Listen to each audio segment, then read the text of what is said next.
Education Scotland professional learning sessions to support collaboration of planning, learning, teaching and assessment were due to take place in January 2021. Given the change in circumstances with most school pupils now learning remotely until at least the 1st of February 2021, we consulted with practitioners who were due to co-present at these sessions and made a decision to replace the live sessions with recorded presentations instead. The aim of this presentation is to signpost some of the support available to practitioners on planning, learning, teaching and assessment in the BGE, and also to explore some of the key messages from the National Thematic Inspection of Assessment. We will also record presentations from various practitioners on different approaches to planning, learning, teaching and assessment in the BGE and share these on the Moderation Hub before the end of February 2021. The Moderation Cycle tile on the Moderation Hub provides presentations with notes to be used for professional learning, and these can also be used as a starting point for any moderation activities. Self-evaluation resources, moderation templates and workshop presentations are also included for each stage of the moderation cycle. A statement for practitioners from Her Majesty's Chief Inspector of Education in 2016 states that assessment is integral to learning and teaching and that it is an ongoing process. The moderation cycle should therefore be used regularly to structure moderation discussions about learning, teaching and assessment. Key documentation and updated advice and guidance such as Assessment within the BGE 2021 can also be found on the Moderation Hub. This guidance, published in June 2020, aimed to support practitioners as they considered how to approach assessment as pupils return to school following the first period of remote learning at the beginning of the pandemic.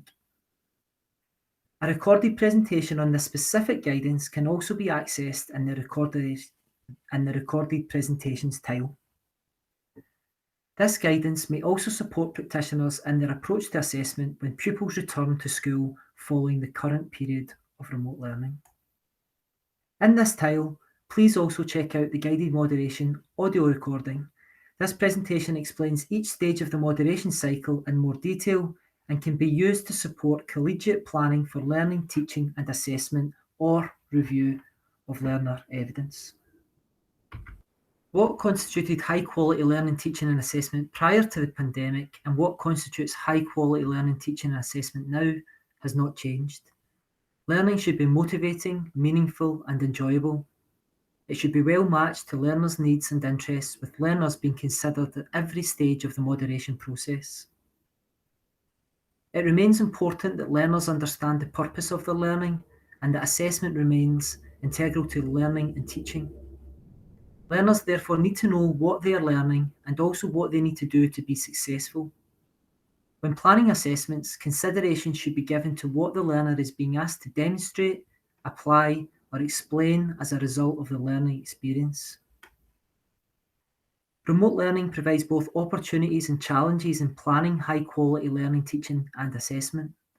A wide range of strategies, tools, and guidance to support learning and teaching remotely is available at digilearn.scot to help support the current situation.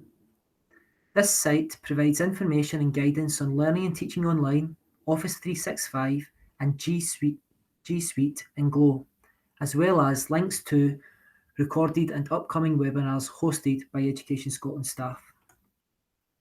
I'm now going to pass over to Scott Lavery, HMI, who will revisit and explore some of the key messages identified through the National Thematic Inspection of Assessment. This report focuses on sharing the key features which, when taken together, make the greatest difference to using assessment effectively to improve learning and teaching, and in turn, outcomes for children and young people.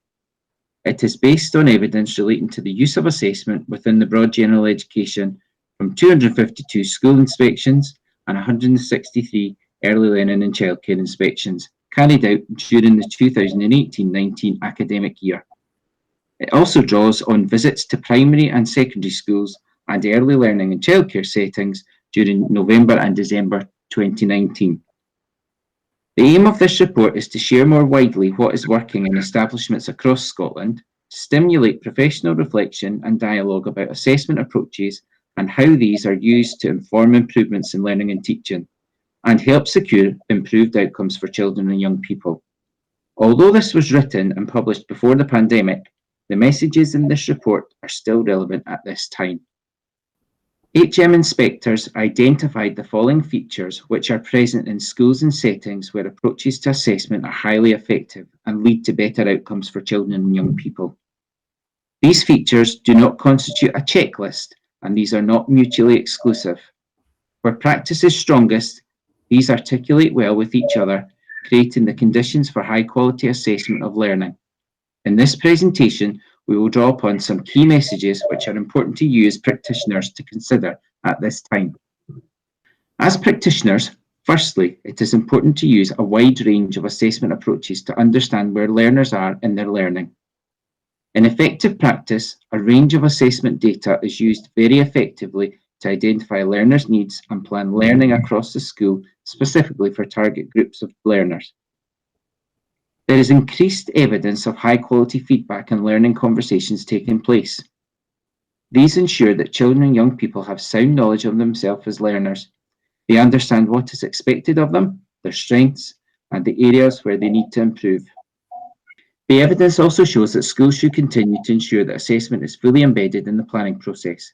This should help to inform planning, which helps to ensure learning is well matched to the needs of all children and young people. The assessment within the broad general education guidance may also support approaches to assessment during this current period of remote learning and when children and young people return to school. This suggests a range of assessment approaches to elicit an understanding of where children are and also how assessment can be planned. Using a range of well-considered and carefully planned approaches to moderation, including those using the national benchmarks within and across schools, supports staff to make confident and accurate judgments. This also increases the reliability of assessment data and is leading to improved outcomes for learners. Evidence suggests that this is better developed within the context of literacy and numeracy. Across all sectors, further work is required to ensure robust arrangements for moderation are in place across all stages and across the curriculum. It is important to consider the layers of moderation. Moderation should be integral to planning, learning, teaching, and assessment, and is a process rather than a one-off activity or event. Moderation is ongoing throughout the learning and teaching process. It involves practitioners working collaboratively, drawing on guidance and exemplification, and building on existing standards. The moderation cycle can be used to support the planning of learning, teaching, and assessment, in that you can check that assessment tasks and activities are going to provide opportunities for learners to demonstrate if they meet the standard and expectations, sampling of evidence of learners' work and reviewing teachers' judgments, agreeing strengths in learners' performance and next steps in learning, and providing feedback on teachers' judgments to inform improvements in practice. Evidence shows that high-quality professional learning is increasingly supporting staff to make use of research, as well as their own professional inquiry. This is helping them to identify an appropriate range of assessment approaches and interventions, evidence success, and inform improvements in classroom practice. As already discussed, there are a range of professional learning available on the Moderation Hub to further develop teachers' confidence and assessing children's progress at this time. There are a number of key documents which can support practitioners further. The assessment document itself gives case studies across all sectors of highly effective practice identified under each of the headings and can be used to support professional dialogue with colleagues. In addition, there are a range of sketch notes and head teachers' blogs available which showcase highly effective practice identified through inspection. The links to both are detailed in this slide. There are a range of different ways we can continue to collaborate when planning learning, teaching and assessment at this time. Many schools have used a range of digital platforms to support collaboration with staff.